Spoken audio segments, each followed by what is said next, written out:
Assalamualaikum warahmatullahi wabarakatuh. Perkenalkan, nama saya Ayu Bintang Kusuma Ningtyasya Putri. Saya dari Pangkalan MI Ma'arif NU Kalisari, Kecamatan Cilongok. Saya akan menceritakan kisah Nabi Musa alaihissalam. Kisah Nabi Musa alaihissalam. Negeri Mesir dipimpin oleh seorang raja bernama Fir'aun. Kekuasaan Fir'aun sangat besar hingga ia menjadi sombong dan menganggap dirinya Tuhan. Suatu hari, peramal istana mengatakan bahwa akan lahir bayi laki-laki dari kaum Bani Israel yang akan mengalahkan Fir'aun. Fir'aun pun ketakutan dan ia langsung perintahkan prajuritnya untuk menghabisi bayi laki-laki dari kaum Bani Israel. Seorang perempuan bernama Jochebed yang sedang mengandung Musa menjadi sangat cemas. Berkat perlindungan Allah Subhanahu wa Ta'ala, dia dapat menyembunyikan kandungannya dan kelahiran Musa pun tidak diketahui. Namun, hati ibunda masih saja diliputi kecemasan memikirkan keselamatan anaknya. Allah Subhanahu wa Ta'ala memberikan petunjuk untuk menghanyutkan bayinya ke sungai Nil. Diiring kesedihan sang bunda, Musa pun dihanyutkan.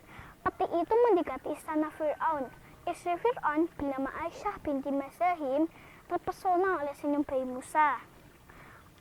Aisyah membujuk Fir'aun untuk mengambil Musa sebagai anaknya. Fir'aun pun mengizinkan keinginan istrinya itu. Musa pun tinggal di istana Fir'aun. Ibunda Musa dapat menjadi ibu susu dan pengasuh Musa. Namun, seketika dewasa, Nabi Musa melihat ketidakadilan yang dilakukan oleh penguasa kepada kaum Bani Israel. Tanpa sengaja, Nabi Musa memukul bangsa Mesir hingga tewas, lalu diburu prajurit kerajaan dan melarikan diri ke Madyan. Di Madyan, Nabi Musa bertemu keluarga Nabi Syuaib alaihissalam dan menikah dengan putrinya. Setelah 10 tahun, Nabi Musa berencana ke Mesir. Di tengah perjalanan, Nabi Musa melihat cahaya memancar dari Bukit Tur dan mendatanginya. Ternyata ada cahaya api dari pohon yang masih hijau. Disitulah Nabi Musa menerima wahyu dari Allah Subhanahu wa Ta'ala. Allah Subhanahu wa Ta'ala memerintahkan Nabi Musa untuk memberi peringatan kepada Fir'aun dengan bijaksana. Nabi Musa pun datang ke istana bersama saudaranya Nabi Harun. Fir'aun berkata, "Hai Musa, siapa Tuhanmu itu?" Nabi Musa menjawab, "Tuhanku adalah Tuhanmu juga. Dialah yang telah menciptakan alam semesta dan menurunkan hujan dari langit. Segeralah bertobat."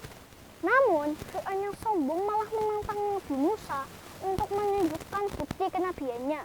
Nabi Musa pun memasukkan tangannya ke leher bajunya dan menariknya kembali. Ternyata ada cahaya putih kemilau.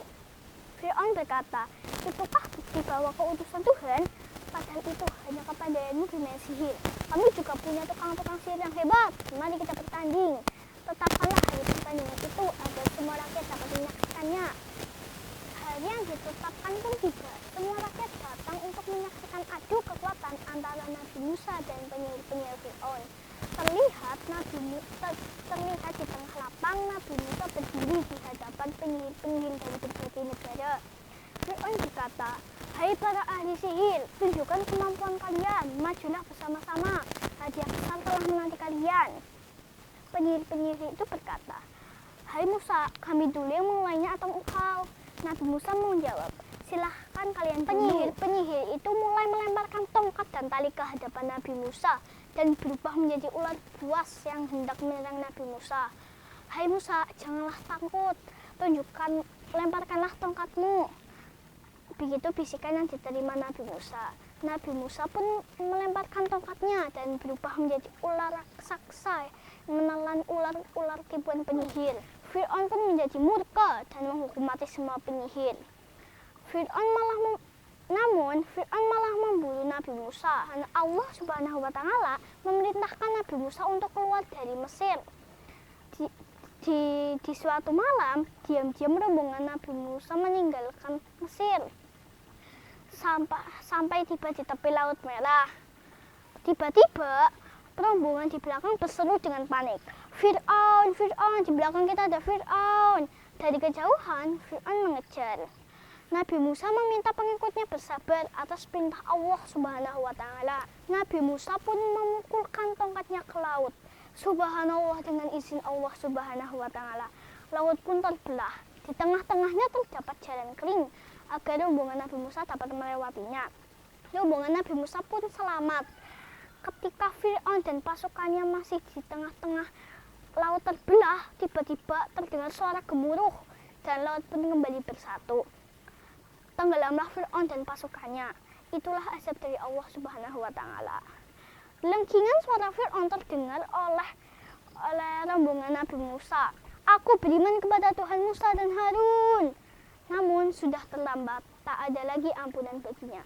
Wassalamualaikum warahmatullahi wabarakatuh.